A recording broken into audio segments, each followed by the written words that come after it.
दोस्तों, गुप्त नवरात्रि में की गई साधना बहुत ही ज्यादा फलदायी होती है, क्योंकि इसमें हम जो भी साधना पूजा पाठ इत्यादि करते हैं उसे गुप्त रखा जाता है और जो भी पूजा गुप्त रखी जाती है वो साधारण पूजा से ज्यादा फलदायी होती है। इन दिनों अगर आप कोई भी साधना पूजा पाठ या मंत्र सिद्धि करना चाहते हैं तो ये दिन बहुत अच्छे माने जाते हैं। इस समय की गई साधना बहुत ही जल्दी सफल होती है और इसके बहुत अच्छे परिणाम आपको अपने फ्यूचर में दिखाई देते हैं। आज मैं आपको जो साधना बताने वाली हूँ वो नवार्ण मंत्र की है, जिसे मार्कंडेय पुराण से लिया गया है। इसकी सबसे खास बात ये है कि इस साधना को करने से बहुत जल्दी सिद्धि प्राप्त होती है, क्योंकि ये साधना शक्ति को अट्रैक्ट करती है। इसमें हम शक्ति का आवाहन करते हैं और मंत्रों द्वारा उसकी स्तुति करते हैं और 9 दिन तक पूजा करने के बाद जब वो शक्ति विदा होती है तब हमें बहुत सारा प्यार और आशीर्वाद देकर जाती है, जिससे हमारे जीवन की कठिनाइयाँ दूर होती हैं और हमारा जीवन खुशियों से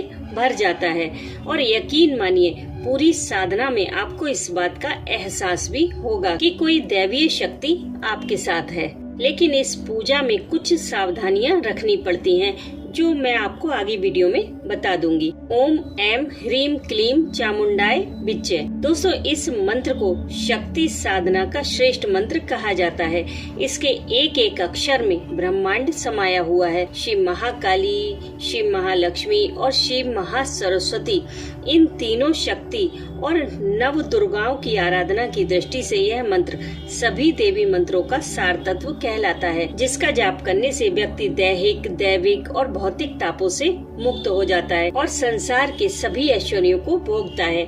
इन तीनों तरह के तापों के कारण ही प्राणी इस संसार में कष्ट भोगते हैं। दैहिक ताप यानी कि हमें जो रोग होते हैं शरीर में, वो दैहिक ताप कहलाते हैं। दैविक ताप जैसे कि प्राकृतिक आपदाएं आती हैं, महामारी फैलती है, वो दैविक ताप है। और जो भौतिक ताप है वो हमारी भौतिक आवश्यकताएं हैं, जैसे धन की कमी होना, परेशान रहना, हमारा व्यापार न चलना, ये सभी भौतिक ताप है। और माँ की पूजा से हमें इन्हीं कष्टों से मुक्ति मिलती है।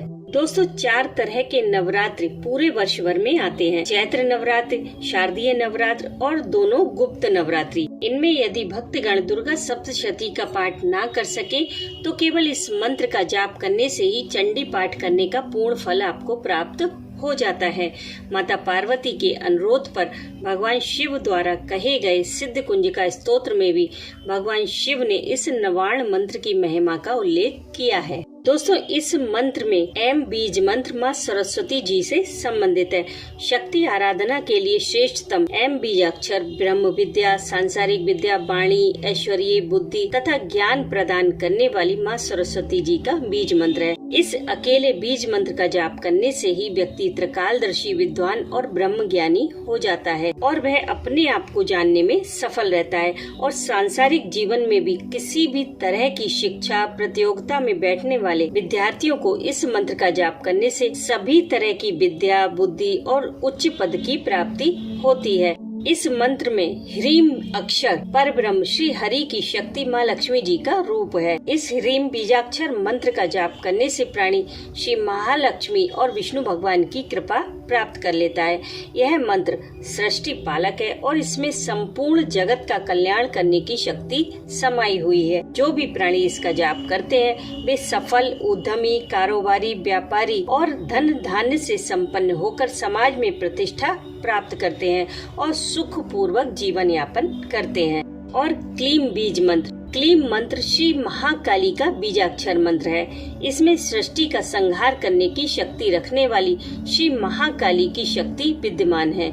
जो भी प्राणी इसका जाप करते हैं उनकी विवाह संबंधी सभी बाधाएं दूर होती हैं और उन्हें उत्तम पति या उत्तम पत्नी की प्राप्ति होती है और संतान संबंधी सभी परेशानियां दूर होती हैं। उनका दाम्पत्य जीवन भी सुखमय व्यतीत होता है। अब आप जरा सोचिए कि ये अकेले बीज मंत्र ही इतने पावरफुल हैं, तो पूरा मंत्र कितना पावरफुल होगा। आइए जानते हैं इस साधना को कैसे करना है। इसमें आपको देवी का आवाहन करना होता है और कहते हैं कि माँ दुर्गा के 32 नामों का जाप करने से देवी का आवाहन होता है, जिससे देवी आपकी पूजा में अवश्य आकर विराजती हैं। तो आपको सबसे पहले माँ दुर्गा के 32 नामों का पाठ करना है। अब पाठ करके जब आप देवी का आवाहन करते हैं तो देवी को एक जगह चाहिए होती है जहाँ पर आकर देवी आपके सामने बैठ सके। तो ये आपको कैसे करना है वही मैं आज आपको बताने वाली हूँ और ये काफी पावरफुल है।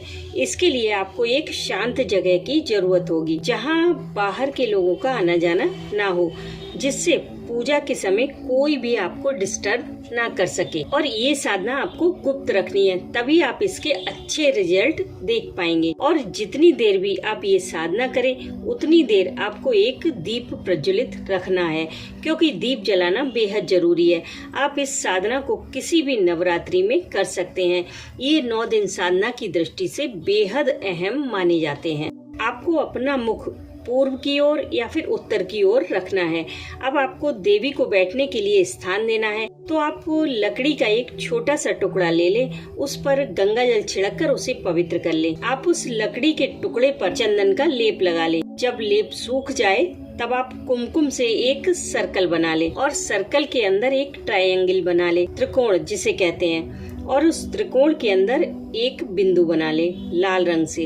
ये सारा काम आप चंदन का लेप करने के बाद आपको सर्कल भी लाल रंग से बनाना है, ट्रायंगल भी लाल रंग से बनाना है और बिंदु भी आपको लाल रंग से ही बनाना है। लाल रंग के लिए आप कुमकुम ले सकते हैं, रोली भी ले सकते हैं। और एक चीज का आप ध्यान रखें, जो आप त्रिकोण बनाएं उस त्रिकोण का मुंह आप अपनी तरफ रखें, मतलब जो कोना है ट्रायंगल का वो आपकी तरफ पॉइंट करना चाहिए। आप इस त्रिकोण वाले लकड़ी के टुकड़े के ऊपर माँ की मूर्ति को विराजित कर सकते हैं। अगर आपके पास मूर्ति नहीं है या फिर आप मूर्ति नहीं रखना चाहते तो आप इस त्रिकोण को अपने सामने ऐसे ही रखकर साधना कर सकते हैं, क्योंकि जो त्रिकोण के अंदर आपने डॉट लगाया है बिंदु, बस उसी में माँ का आवाहन होगा।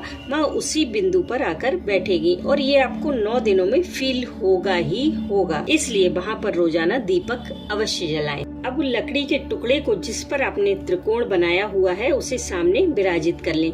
फिर सबसे पहले माँ दुर्गा के 32 नामों का पाठ करें, फिर नवार्ण मंत्र का जाप करें। वैसे तो इसका प्रतिदिन 9 माला जाप करना चाहिए, लेकिन अगर आपके पास इतना समय नहीं है तो आप कम से कम 3 माला प्रतिदिन अवश्य जाप करें 9 दिनों तक, ताकि 9 दिनों में आपके 27 जाप कंप्लीट हो जाएं। उसके बाद ये सिद्ध हो जाएगा।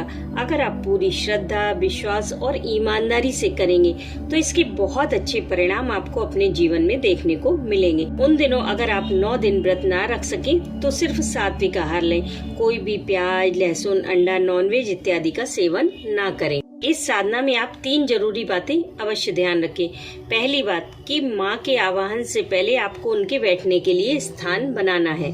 आपको वही लकड़ी की चौकी तैयार करनी है, त्रिकोण वाली। दूसरी बात, दीपक आपको रोजाना सुबह शाम अवश्य जलाना है। और तीसरी सबसे जरूरी बात कि ये साधना आप तभी शुरू करें जब आपको 9 दिनों तक कहीं नहीं जाना हो, क्योंकि इसमें आप एक शक्ति का आवाहन करते हैं, इसलिए आप उसे छोड़कर कहीं नहीं जा सकते। 9 दिनों में पाठ पूरा हो जाएगा। फिर आप हलवा चने का भोग लगाएं, गरीब कन्याओं को प्रसाद बांटें। इस साधना के बाद आपको अपने साथ हमेशा एक सुरक्षा कवच महसूस होगा। आपको लगेगा कि एक अदृश्य शक्ति हमेशा आपके साथ है। इस पूजा में अगर आप भगवान से कुछ भी कामना नहीं रखेंगे, निष्काम भाव से पूजा करेंगे, तो भी आपकी सभी कामनाएं पूरी होंगी। बस परमात्मा पर अपना विश्वास बनाए रखें। मैं मिलती हूँ आपसे नेक्स्ट वीडियो में, तब तक के लिए जय माता दी।